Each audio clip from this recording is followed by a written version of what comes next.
Ahoj lidi, vítám vás u dalšího videa, vlastně u mého prvního videa. A dneska vám ukážu návod, jak postavit takovýto UFO. Tak, teďka si přepnu pohled a teďka vám vlastně Matěj tady ukáže, jak se na tom jezdí. Takže vlastně musíte si říct zapalovač. Matěj, nech mi to ukázat lidem, jak se to dělá. Vlastně takhle si vezmete zapalovač. A když chcete tam rovně, tak budete muset kliknout tady. A jednu nevýhodu to má. Nemůžete jezdit tam a tam. A když chci jet zpátky, tak kliknete takhle, no. Tak.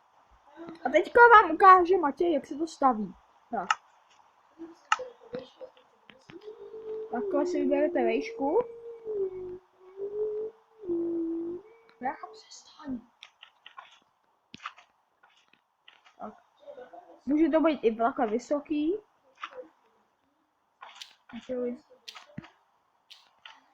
Já tím pomoct to zničit, jo.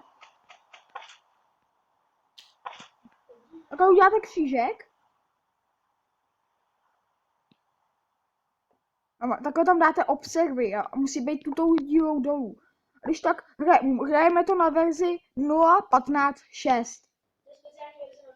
To je speciální verze, v kterých jsou observy. To je přidaný. Tak, teďka zničíte. Jo. A teďka takhle dáte, teďka to takhle zničíte ty slime bloky, co bylo nad tím.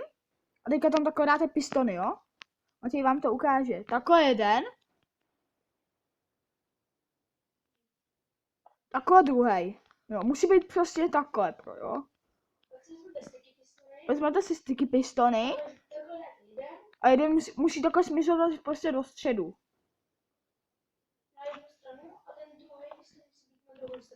To tak bude. Jo, takhle. Tady je jeden sticky piston. A tady předně dáte takhle slime bloky. Teďka. A na ty kraje těch slime bloků. A teďka už to máte hotové. A můžete jezdit. Doufám, že se vám to líbilo. A já vás